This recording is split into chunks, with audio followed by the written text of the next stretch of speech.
सर्वप्रथम माननीय अपरायुक्त रवींद्र ठाकरे साहेब, उपायुक्त उर्मिते सर, सहाय्यक आयुक्त जोशी सर व त्यासोबतच सर्व शिक्षकवृंदांना माझा नमस्कार.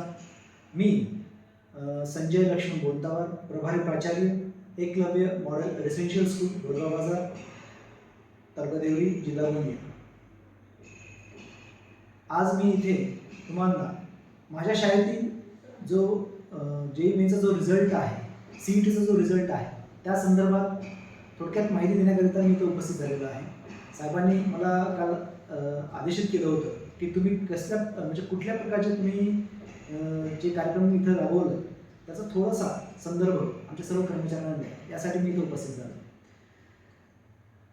सांगायचं झालं तर सर्वप्रथम मी हे सांगेन की आम्हाला प्रेरणा कुठून मिळाली, या प्रेरणेचा स्रोत कोण आहे, त्यानंतर त्याचं स्वरूप कसं होतं व त्याचा आराखडा कसा होता, आणि या सर्व गोष्टींना आम्ही कशा पद्धतीने एक्झिक्यूट केलं, कशा पद्धतीने इम्प्लिमेंट केलं, या संदर्भात मी बोलू इच्छितो. आम्हाला ही जी प्रेरणा आहे हे माननीय प्रकल्प अधिकारी विकास राशेलवार यांच्या मिशन शिखर या उपक्रमामुळे मिळाली.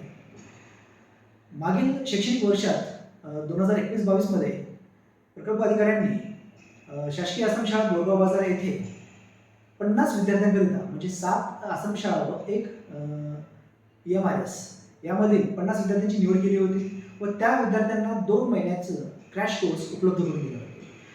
ह्या क्रॅश कोर्समध्ये विद्यार्थ्यांना CET परीक्षेसंदर्भात मार्गदर्शन करणे व त्यासोबतच इतर कॉम्पिटिटिव्ह एक्झाम संदर्भात मार्गदर्शन करणे, यासाठी इतर 3 शिक्षक व मी एक ॲज अ कोऑर्डिनेटर म्हणून ही जबाबदारी सोपवली होती. ही जबाबदारी पार पाडत असताना माझ्या असं एक लक्षात आलं की आपल्या या विद्यार्थ्यांना, ह्या ट्रॅव्हलच्या विद्यार्थ्यांना जर उत्तम मार्गदर्शन व चांगल्या दर्जाचं स्टडी मटेरियल त्यांना जर आपण प्रोव्हाइड केले तर हे विद्यार्थी सुद्धा इतर विद्यार्थ्याप्रमाणे JEE मेन, JEE ॲडव्हान्स व NEET सारख्या परीक्षेतून म्हणजे नक्कीच प्रावीण्य प्राप्त करतील आणि उत्तीर्ण होतील, चांगल्या मार्क्सने उत्तीर्ण होतील आणि भविष्यात त्यांना चांगले कॉलेज देखील मिळतील. ही कल्पना जेव्हा डोक्यात आली, त्यानंतर मी व माझ्या टीमने, म्हणजेच माझ्यासोबत जे माझे सहकारी शिक्षक आहेत, बायोसाठी आमचे प्रशांत बनसोड सर, मॅथ्ससाठी धर्मेंद्र मराठे व मी ॲज अ फिजिक्स टीचर, त्यासोबतच प्रभारी प्राचार्य, या नात्याने आम्ही आमच्या शाळेत हा उपक्रम राबवण्याचं ठरवलं. हा उपक्रम राबवत असता वेळेस आम्ही सर्वप्रथम एक जो पिरियड आहे, म्हणजे ज्याला आपण म्हणतो वेळापत्रक, हा वेळापत्रक आम्ही निश्चित केलं की 1 एप्रिलपासून ते 30 सप्टेंबरपर्यंत CBSE बोर्ड या अभ्यासक्रमावरच भर द्यायचं आणि जास्तीत जास्त हा अभ्यासक्रम संपवायचा. आणि त्या पद्धतीने आम्ही वाटचाल सुरुवात केली. या दरम्यान जवळपास 60 ते 70% सिलेबस आम्ही सप्टेंबरपर्यंत संपवला. हा सिलेबस शाळेच्या वेळेत तर आम्ही संपवत होतोच, पण त्यासोबतच आम्ही सकाळचे 2 तास आणि संध्याकाळचे 2 तास असे एक्स्ट्रा क्लासचं आम्ही नियोजन केलं. या एक्स्ट्रा क्लासमुळेच आणि शाळेतील जे आपला जो टाइम टेबल होता, या टाइम टेबल, या सगळ्या गोष्टींमुळे आम्ही विद्यार्थ्यांचा जो सिलेबस आहे 60 ते 70% 30 सप्टेंबरपर्यंत संपूर्ण, म्हणजे पूर्णपणे शिकून पूर्ण केला होता. शिकून पूर्ण केल्यानंतर पुन्हा एकदा आम्ही आमची मीटिंग घेतली आणि या मीटिंगमध्ये आम्ही आमच्या SMCचे काही सदस्य व त्यासोबतच काही पालकांना जाणीवपूर्वकच आमंत्रित केलं होतं. आणि आमंत्रित केल्यानंतर त्यांना आम्ही आमच्या डोक्यात जी कल्पना होती, ही कल्पना त्यांच्यापुढे आम्ही मांडली. मांडल्यानंतर पालकांचा सहभाग सुद्धा आम्हाला मिळाला. त्यांनी सुद्धा सांगितलं, तुम्ही जर अशा प्रकारचे उपक्रम राबवत असाल तर नक्कीच ज्या काही गोष्टी आमच्या बाजूने ज्या काही गोष्टी तुम्हाला मदत लागतील आम्ही निश्चितच करू. या सर्व गोष्टींची परवानगी मिळाल्यानंतर माननीय प्रकल्प अधिकाऱ्यांच्या पुढे हा आराखडा मी दाखवला. माननीय प्रकल्प अधिकाऱ्यांनी सर्वप्रथम आम्हाला आमच्या अभ्यासक्रमाबद्दल, कारण की ठाकरे साहेबांचे आदेश होते की शक्य तेवढा लवकर जो बोर्डाचा जो अभ्यासक्रम आहे तो संपला पाहिजे, त्याच दृष्टीने प्रकल्प अधिकारी साहेबांनी सुद्धा आमच्याकडे विचारणा केली की तुमचा CBSE बोर्डाचा अभ्यासक्रम किती संपला आहे. त्यावेळेस मी साहेबांना सांगितलं, सर साहेब, सध्या आमचा जो अभ्यासक्रम आहे 60 ते 70% आम्ही पूर्ण केलेला आहे. उर्वरित 30% आम्ही या इतर कॉम्पिटिटिव्ह एक्झाम्सच्या अभ्यासक्रमासोबतच पूर्ण करण्याचं ठरवलेलं आहे. साहेबांनी त्या गोष्टीसाठी परवानगी दिली. आम्ही 4 महिन्याचं प्लॅनिंग केलं. या 4 महिन्यामध्ये 1 ऑक्टोबरपासून ते 30 जानेवारी या दरम्यान आपल्या दिवाळी वॅकेशन सुद्धा होते. म्हणजे अडचणी नव्हत्या असं नाही, अडचणी होत्या, पण पालकांचा सपोर्ट व त्यासोबतच अधिकाऱ्यांचा सपोर्ट आम्हाला मिळाला, यामुळे या सगळ्या गोष्टी आम्ही करू शकतो. इथे पालकांचा सपोर्ट असा मिळाला, या स्वरूपात मिळाला, जेव्हा आम्ही ठरवलं की बा विद्यार्थ्यांना नीट, जेई आणि सीईटी सारख्या परीक्षा संदर्भात मार्गदर्शन करायचं, तर विद्यार्थ्यांना पहिलं त्यांना मार्किंग स्कीम कशी असते, म्हणजे जसं जेई मेन जी बीईसाठी जेव्हा एक्झाम घेतली जाते, आता जेई मेन ही एक्झाम जी होते बीईसाठी, परत बी आर्किटेक्चर आणि बी प्लॅनिंग, अशा या 3 अभ्यासक्रमासाठी ही एक्झाम घेतली जाते. पेपर 1, पेपर 2 अशा पद्धतीचे त्यात पेपर असतात. पेपर 1 जो असतो हा बीईचा असतो, पेपर 2 जो असतो हा बी आर्किटेक्चर असतो आणि पेपर 2A मध्ये बी प्लॅनिंगचा समावेश असतो. विद्यार्थ्यांना बीई आणि बी आर्किटेक्चर यांची जी मार्किंग स्कीम आहे या संदर्भात त्यांना सर्वप्रथम मार्गदर्शन केलं. बीई जे आहे याची जी मार्किंग आहे म्हणजे जवळपास 90 क्वेश्चन्स असतात, त्यामध्ये तुम्हाला 75 क्वेश्चन्स तुम्हाला अटेंड करावे लागतात व त्यासोबतच तुमच्या एक करेक्ट आन्सरला 4 मार्क्स व एक रॉंग आन्सरला -1 मार्क्स अशा पद्धतीने मार्किंग स्कीम असते. आणि ज्या क्वेश्चन्स तुम्ही अटेंड करत नाही त्यांना 0 मार्क्स. या सर्व गोष्टींची त्यांना आम्ही माहिती दिली.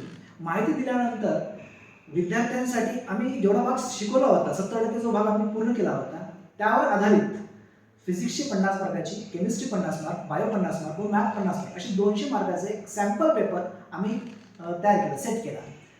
आणि या पेपरची जी लेवल होती, ज्याला आपण म्हणतो ना इझी, मिडियम, हार्ड, तर त्यांनी त्या पेपरला मुद्दामूनच इझी लेवलवर सेट केला होता, जेणेकरून विद्यार्थ्यांचा जो इंटरेस्ट आहे तो वाढला पाहिजे. आणि विद्यार्थी स्वतःहून म्हटला पाहिजे, सर मला मेडिकलला जायचं आहे, सर मला इंजिनिअरिंगला जायचं आहे, सर मला आर्किटेक्चरला जायचं आहे, सर मला या कोर्सला जायचं आहे. विद्यार्थी स्वतःहून आमच्याकडे असं म्हटलं पाहिजे. यासाठी आम्ही सगळ्या गोष्टीचं प्लॅनिंग सेट केलं. पेपर आम्ही 30 सप्टेंबरला पेपर सेट केला आणि त्यानंतर 1 ऑक्टोबरला आम्ही हा पेपर घेतला. आणि जेव्हा आम्ही हे विद्यार्थ्यांसाठी पेपर घेतलं, बऱ्याच विद्यार्थ्यांची मानसिकता पेपर द्यायची सुद्धा नव्हती. पण जेव्हा विद्यार्थ्यांना सांगितलं की नुसतं पेपर देऊन पहा, पेपर देऊन पाहिल्यानंतर त्यातल्या 54 विद्यार्थ्यांना 150+ मार्क्स होते. आणि त्या 54 विद्यार्थ्यांचा जो कॉन्फिडन्स लेवल होता, जेव्हा आम्ही त्यांची जो रिझल्ट जाहीर केला आणि तो बोर्डवर लावला, बाहेर निकालावर लावला, सर्व विद्यार्थी पाहत होते की आपल्याला एवढे मार्क्स पडले, म्हणजे आपल्याला जर सीईटीला एवढे मार्क्स पडतात तर आपण इतर विषयात सुद्धा आपण चांगले मार्क्स घेऊ शकतो, इतर एक्झाममध्ये सुद्धा आपण चांगले मार्क्स घेऊ शकतो. त्या विद्यार्थ्यांचा कॉन्फिडन्स लेवल चांगल्या पद्धतीने वाढला होता. या विद्यार्थ्यांचा कॉन्फिडन्स लेवल अजून कशा पद्धतीने वाढवता येईल यासाठी आम्ही काय केलं, जे मागील 4-5 वर्षापासून जो कट ऑफ होता, जेई मेनचा, जेई ॲडव्हान्सचा, नीटचा जो कट ऑफ होता, हे कट ऑफ म्हणजे ट्रॅव्हल विद्यार्थ्यांचा जो कट ऑफ असतो, हा कट ऑफ आम्ही त्यांना दाखवला. आणि त्यांना सांगितलं की एवढ्या कमी मार्क्सवर विद्यार्थ्यांना IIT सारखे, IIIT सारखे, NIIT सारखे कॉलेज मिळतात. परत जे गव्हर्नमेंट फंडेड टेक्निकल इन्स्टिट्यूट्स आहेत या ठिकाणी तुम्हाला ॲडमिशन मिळतील. परत IISER म्हणजे Indian institute of science and education research किंवा national institute of science and education research यासारख्या कॉलेजला, इन्स्टिट्यूटला तुम्हाला ॲडमिशन मिळते.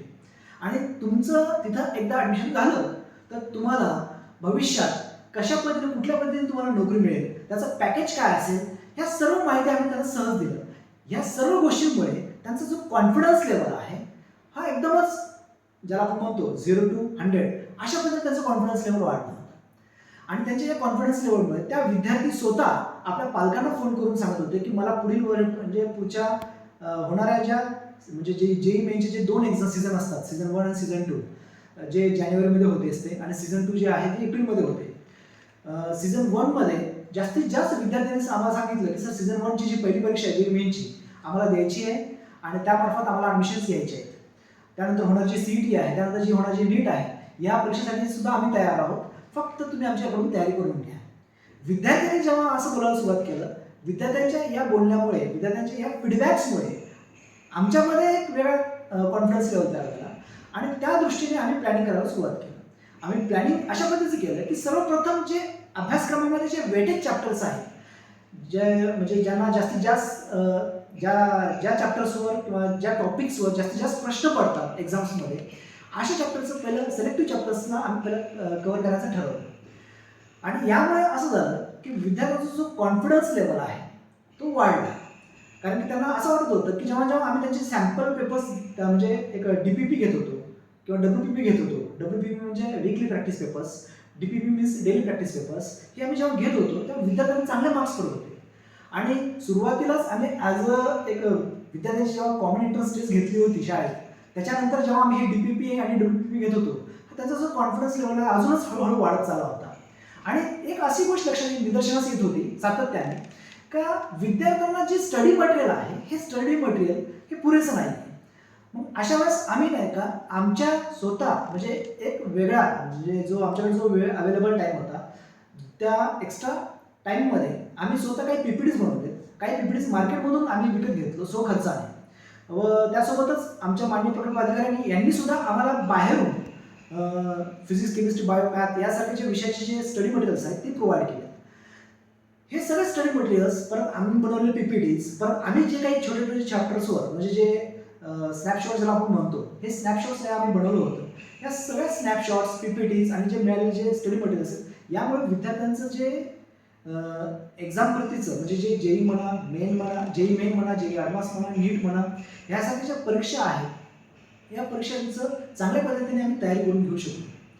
ही तयारी करून घेत असताना बऱ्याच अडचणी आल्या. काही विद्यार्थी मुळातच आजारी पडत होते, काही विद्यार्थी घरी गेल्यानंतर येण्यास उशीर करत होते. त्यावेळेस आम्ही SNC किंवा आमच्या प्रकल्प अधिकाऱ्यांमार्फत त्यांना संपर्क साधलो होतो व लवकरात लवकर विद्यार्थ्यांना इथे शाळेत म्हणजे आणून सोडण्याची किंवा पुन्हा त्यांना एकदा शाळेत हजर करण्यासाठी पालकांना विनंती करत होतो की जेणेकरून आम्ही जे काही कष्ट त्यांच्यावर घेत आहोत, जे काही आम्ही त्यांच्यासाठी हे जे काही नियोजन केलं हा नियोजन या नियोजनाचं फलित जे आहे ते आम्ही चांगल्या पद्धतीने येण्याकरिता आम्ही जी मायक्रो प्लॅनिंग केली होती त्या मायक्रो प्लॅनिंग प्रमाणे आम्ही जे एक्झिक्यूट करत होतो या प्लॅनला, हे सगळं करत असता वेळेस आम्हाला जो पाठबळ मिळत होतं हे आमच्या अप्पर आयुक्त साहेबांमुळे, प्रवीण ठाकरे साहेबांमुळे व त्यासोबत प्रकल्प अधिकारी साहेबांमुळे. कारण प्रकल्प अधिकारी साहेब वारंवार या सर्व गोष्टींची म्हणजे काय म्हणतो त्याला आपण फीडबॅक्स किंवा फॉलोअप हे सगळं नेहमी घेत होते. ते जेव्हा आम्ही जे क्लास होत होते त्या क्लास झाल्यानंतर परीक्षेच्या जसं जसं बोर्डाच्या परीक्षा जवळ येत होत्या, बोर्डाच्या परीक्षा जवळ आल्यानंतर आम्ही आमच्या सर्व शिक्षकांनी रिमिडियल क्लास, सुपरवाइज स्टडी व मेंटरशिप या सगळ्या गोष्टींचं नियोजन केलं. मेंटरशिपमध्ये असतं काय की 10 विद्यार्थ्याच्या मागे एक शिक्षक आणि तो शिक्षक त्या 10 विद्यार्थ्यांमध्ये नेमकं कुठल्या गोष्टींची उणीवा म्हणजे कुठल्या गोष्टीची उणीव आहे, त्याला कुठला विषय समजत नाही आहे, हे सगळं जाणून घ्यायचं काम त्या मेंटरकडे होतं. आणि तो मेंटर इतर म्हणजे शिक्षकांना, इतर मेंटर्सला माहिती पुरवत होता की या विद्यार्थ्यांना या विषयामध्ये या टॉपिक्समध्ये या अडचणी आहेत आणि त्या पद्धतीने आम्ही प्रयत्न करत होतो.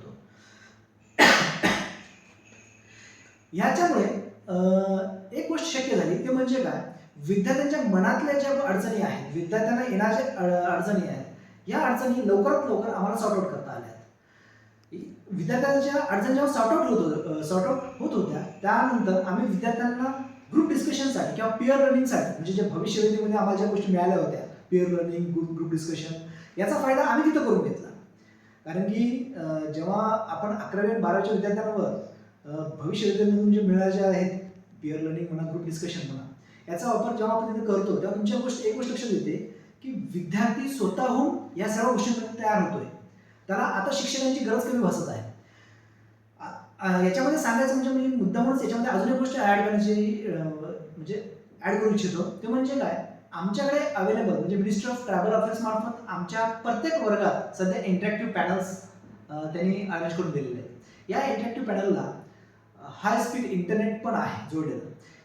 त्याचा वापर आम्ही कसा केला की जर समजा एखादा शिक्षक CL-मुळे किंवा आजारपणामुळे जर गैरहजर असेल तर त्याचा अभ्यासक्रम थांबू नये. तर अशा वेळेस त्या इंटरॅक्टिव्ह पॅनल मार्फत जे यूट्यूब्स आहेत, यूट्यूब मार्फत जे एक्सपर्ट व्हिडिओज आहेत, या एक्सपर्ट व्हिडिओज आम्ही विद्यार्थ्यांना पाहायला लावत होतो. इव्हन समजा एखाद्या विद्यार्थ्याला कुठल्या सब्जेक्टमध्ये जर डाऊट्स असतील आणि त्याला त्या शिक्षकाला विचारण्यासाठी समजा भीती वाटत असेल किंवा त्या समजा त्या 4-5 जणांचा ग्रुप आहे आणि त्यांच्यामध्ये एक समजा एखादा डाऊट्स क्लिअर होत नसेल, अशा वेळेस आम्ही त्या यूट्यूबवरचे जे एक्सपर्ट्स व्हिडिओज आहेत या एक्सपर्ट व्हिडिओचा सुद्धा आम्ही वापर केला. ह्याच्यामुळे या सर्व सोर्समुळे शिक्षक म्हणा, इंटरॅक्टिव्ह पॅनल्स म्हणा किंवा जे आमच्या सोबत किंवा आमच्या पाठीशी जे होते म्हणजे अधिकाऱ्यांचा सपोर्ट म्हणा, या सर्व गोष्टींमुळे हे सगळ्या गोष्टी शक्य झाल्या. जेव्हा आपण म्हणतो ना, जेव्हा तुम्ही एखाद्याचा चांगला विचार करायचा म्हणजे पॉझिटिव्ह थिंक तुम्हाला कुठपर्यंत घेऊन जाऊ शकते, तर याचं उत्तम उदाहरण म्हणजे एकाच शाळेतील 17 विद्यार्थी जेई मेनला पास होऊ शकतात. 21 विद्यार्थी जेई मेनला पास होतात आणि त्यातले 17 विद्यार्थी जेई ॲडव्हान्ससाठी क्वालिफाय होतात. त्यानंतरच पहिल्याच वर्षी जे मागील वर्षी शैक्षणिक वर्षामध्ये संपूर्ण 7 आश्रमशाळा व एकलव्य निवासी शाळा यामध्ये 50 विद्यार्थ्यांपैकी फक्त 19 विद्यार्थी प्रावीण्य प्राप्त केलं होतं. पण यावर्षी फक्त एकलव्य निवासी शाळांमधील 19 विद्यार्थ्यांनी CET सुद्धा क्रॅक केली होती, तेही चांगल्या मार्क्सने. यामध्ये यांचा पर्सेंटेज सांगायचं झालं म्हटल्यावर जवळपास 17 विद्यार्थ्यांपैकी 10 विद्यार्थ्यांना +50% आले आहेत. आणि यांचा जो यावर्षीचा कट ऑफ होता JEE मेनचा, तर 37.65 असा त्यांचा काही पर्सेंटेज होता, म्हणजे कट ऑफ होता. आणि याच्यावर आमचे जवळपास 17 ते 18 विद्यार्थ्यांनी JEE मेन आणि जो CETचा जो कट ऑफ आहे तो आहे 39. तर त्याचा जो कट ऑफ जर पाहिलं गेलं तर आमच्या जवळपास 19 विद्यार्थ्यांनी CET मध्ये सुद्धा प्रावीण्य मिळवलं. आम्ही कशा पद्धतीचं म्हणजे परिश्रम इथं विद्यार्थ्यांसाठी घेतलेत. आणि पुढील आमचं जे विजन आहे, हा जो विजन आहे आमचा, यावर्षी म्हणजे 17पेक्षाही अधिक विद्यार्थ्यांना JEE मेन व त्यासोबतच यावर्षी पहिल्यांदाच नीटमध्ये एकच विद्यार्थी आमचा झळकलेला आहे. तर यावर्षी कमीत कमी 10 विद्यार्थी नीट परीक्षेत पास होतील व JEE मेनमध्ये 30पेक्षा जास्त विद्यार्थी क्वालिफाय होतील अशी अपेक्षा. आणि त्या दृष्टीने आमची जी प्लॅनिंग आहे सध्या सुरू आहे. पाहूया पुढील शैक्षणिक वर्षात आम्हाला किती यश प्राप्त मिळतं. पण इथं मी प्रामुख्याने माझे जे प्रकल्पाधिकारी आहेत विकास राजवार साहेब व त्यासोबतच माननीय अपर आयुक्त प्रवीण ठाकरे साहेब यांचे धन्यवाद मानू इच्छितो, कारण की त्यांनी मला इथं संधी दिली आणि माझ्या पाठीशी खंबीरपणे ते उभे आहेत. याबद्दल खरंच मनापासून धन्यवाद.